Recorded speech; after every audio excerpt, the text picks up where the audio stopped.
Welcome back, friends, to another reading from the collective or for the collective. My name's Ross, your spiritual strategist and modernistic here on the YouTubes, coming to you with another insightful reading. If this found you, there's something in here for you, or maybe there's something in here that you're being called to share with a friend. So we begin as we always do, focusing on something that you need more insight or advice or guidance or just seeing from a different perspective. My readings are not prescriptive. I don't claim to know anything. That's a full sentence in and of itself.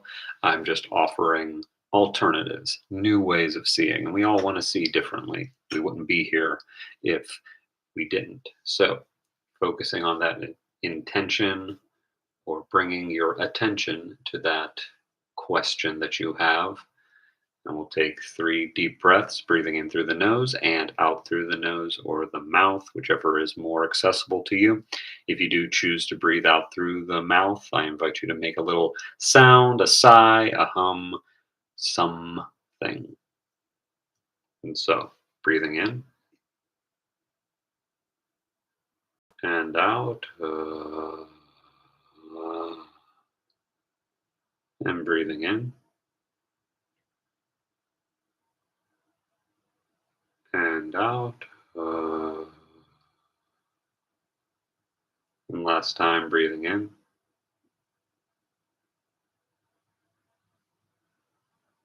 and out.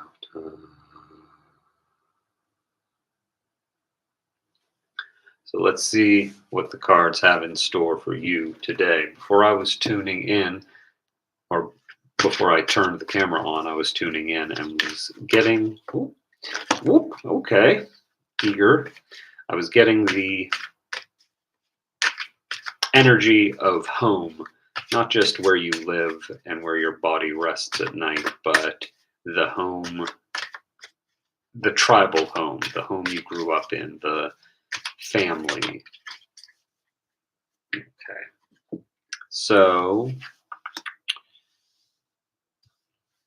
let's do it this way. These are the ones that came out that we could see, and these are the ones that were uh, face down. So I'm going to choose to interpret this as what is obvious and what is hidden. Or we can think about this in terms of the self you're putting out there, the self that you are perceived as, and the self that is not as perceptible. Are you still burning?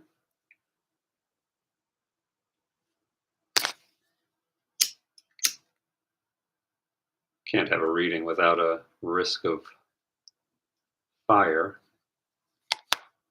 Don't play with matches or lighters, kids. There we go.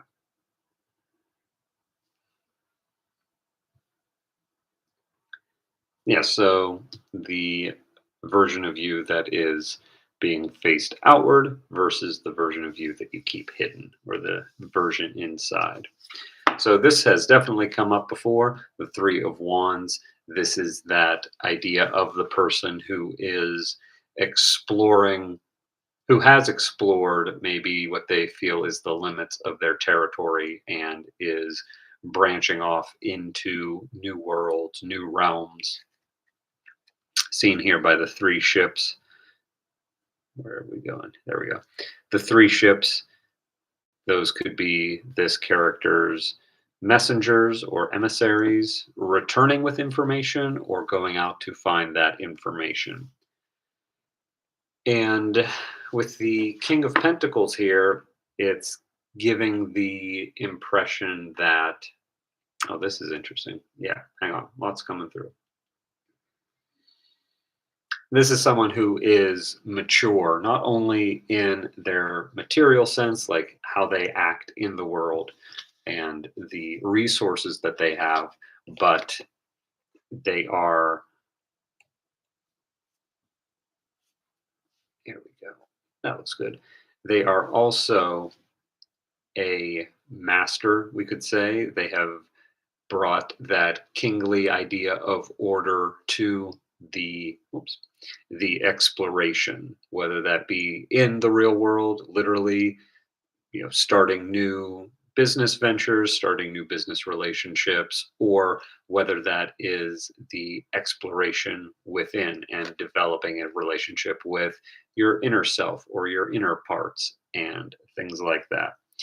The other thing that's interesting here, and it'll be interesting to see what these two uh, face down cards reveal, these are both very natural. Wands are they're wood. They come from trees. You can go out to any tree, pluck a branch, and turn that into a wand. And the king here is so surrounded by nature, it's almost imperceptible where he ends and nature begins. It's almost engulfed him. He's away from the structures of society and has brought that structure out into nature, and nature surrounds him in that way. So these are both very natural earth based cards. Maybe you're an earth sign, or maybe you enjoy spending time in nature. If so, keep it up. Or, the idea that this is your perception or how you're perceived. You're an earthy person, you enjoy spending time outdoors, and that people see you as someone who is able to travel both the inner and outer worlds and hold both of those with maturity and stability. So what's hidden, what's not seen, what's not so visible? We've got Five of Cups,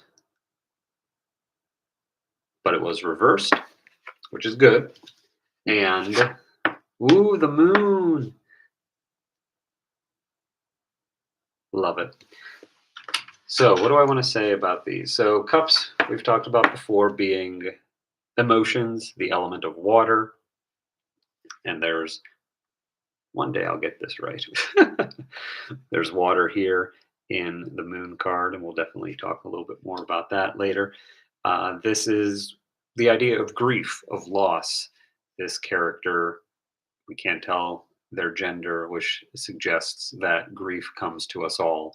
And what I love about this card is, yes, they are focused on all that has been spilled out, the losses, that which they are grieving, but there are resources behind them. Not only are there still cups standing, but there's this bridge, almost suggesting that if they process their grief, not rushing in any kind of way, and were to turn around, not only would they would see what is still standing, they would see what they still have, they would see also that they have a way across the water. Maybe that water there leads to the water of the moon. It was reversed though, so that means that we could see that as a blockage, or okay, hang on, there's two ideas that want to come through here. So maybe you're not allowing yourself to grieve something. Maybe you're too caught up in the hustle and bustle and grind of the material world that you're not able to, or you feel you're not able to process your grief. That's one interpretation. The other interpretation could be that whatever has been grieving you is coming to its end. Or that's not an exactly good way of saying that. The idea is that you are processing your grief, you're coming to terms with it. Maybe you aren't fully ready to turn around and see what you still have available to you, but maybe you're understanding that grief comes to us all, and we have a choice, like we have in so many things, of how we respond to it or react to it. Either way, the invitation, especially if you're not allowing yourself to grieve whatever it is. And that's grief is universal because it happens to us all, as is indicated by the black cloaked figure here. But and also it's so unique. I mean, I've lost my dad, and maybe some of you watching this have lost a parent, and I can certainly empathize with that. But each situation is different, and depending on the relationship that you had with your parent, father, keep using that example, depending on the relationship you had with them while they were living, your grief might be different than my grief, but we are both grieving the loss. Uh, and that's just a part of life, not to sound glib. Excuse me, confirmation burp. The antidote, the solution, I hesitate to use that word, the invitation, that's a better one, is to explore the unconscious, explore what is only seen in the dark, illuminated by the moonlight. This idea of duality, sure, here with both the two uh, pillars here, which could be seen as reminiscent of the high priestess's pillars, the idea of these two heavenly bodies here, the sun and the moon, and the idea here with these two animals. One's a dog and one's a wolf, representing for the dog the domesticated animal and the wolf the wild animal. When we come down here to the water, we've got this lobster, this thing that is neither domesticated animal, which we could say is a man, a human man, a person being in society. That's another way of saying this: society versus the wilderness. And there is something lurking beneath that is neither man nor beast, something unclassifiable. And that's where we go to explore the unconscious, that unclassifiable pool from which all dreams and wonderings and desires flow.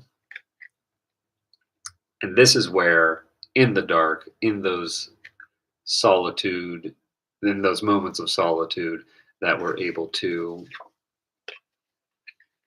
find ways to integrate what we're learning from the grief.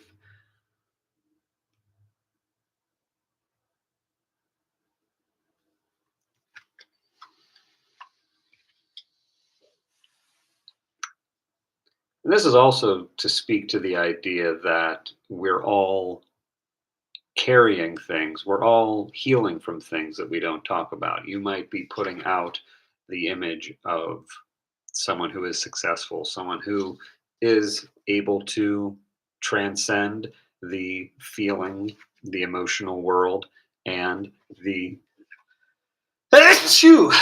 Confirmation sneeze, spiritual world. That might be the image that you're putting out, or that might be how people perceive you.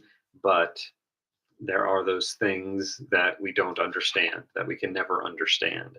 And there are those things that we will always be healing from, that will always be grieving. And maybe this is just a confirmation that your situation doesn't make you worse than anyone. It doesn't make you better than anyone. It just makes you human. And within that, I hope that there is some kind of balm for your experience.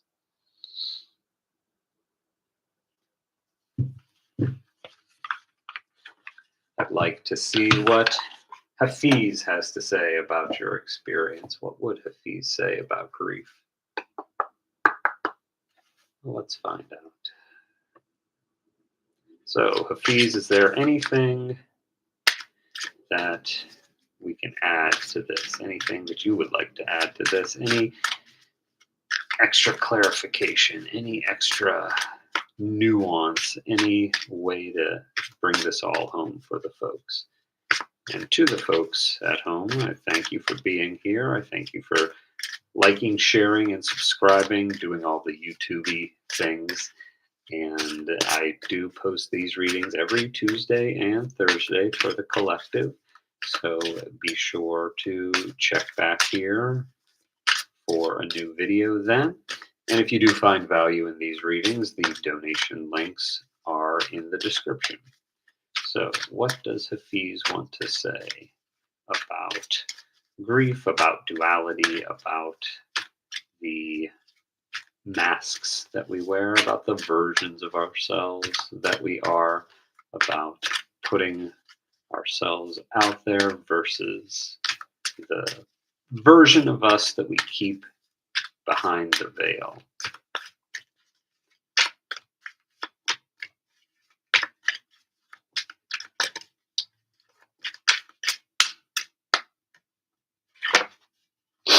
Oh, more moon.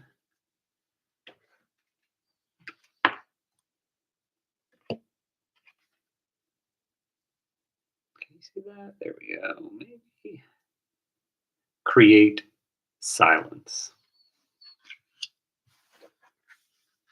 39. Hmm. The moon could speak but never does, because she has found something of so much greater worth: silence. Sit still and listen to the silence. Lay the distractions of the world at your doorstep and move toward the center of your heart, where there is quiet. Your soul has secrets to tell, but it speaks in whispers. Lay your ear down toward that soul space and listen deeply. Where there was noise and chaos, now there is abundance and ease. Where there were warring thoughts, now there is peace. Silence will be your lover tonight. Court her, and the mystery will offer itself up to you, rolling in ecstasy at your feet. Ooh, Hafiz, getting a little spicy there. Mm-mm. And so there's your journaling thought today, or the thought to keep in your mind. What would it be like if you developed a relationship like what would it be like if you developed a relationship with silence that was like that of a lover? Ooh, what kind of love would that be? What kind of relationship would that be?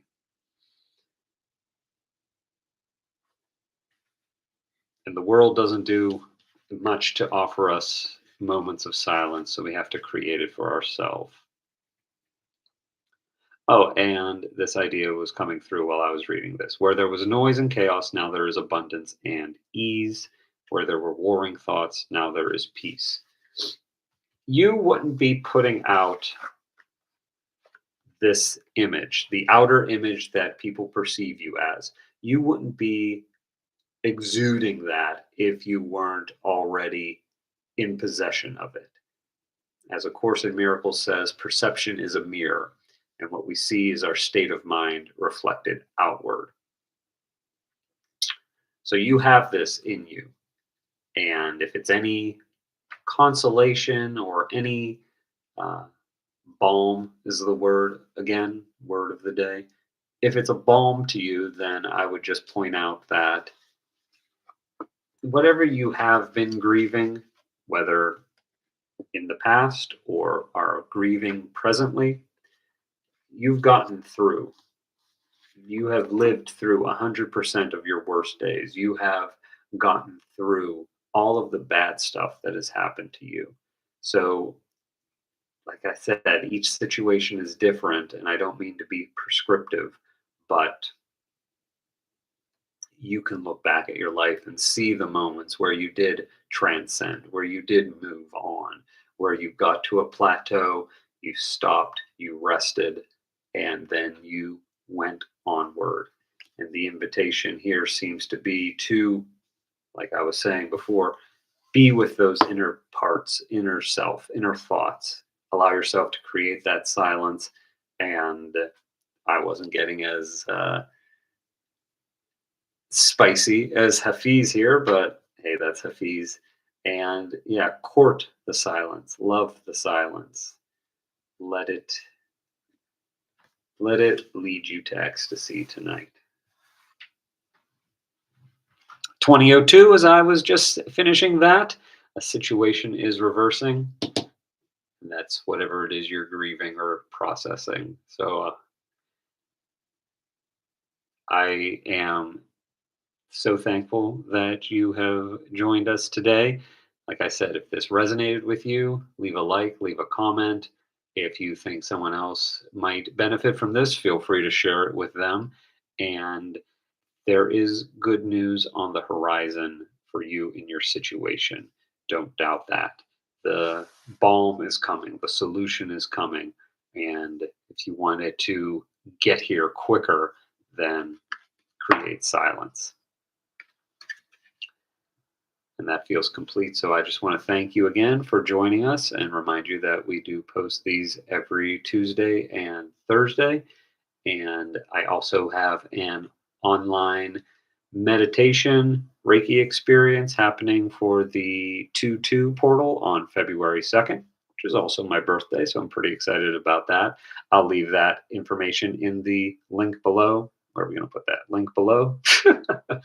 uh, but until then, I wish you and yours nothing but peace, love, and happiness from this day forward.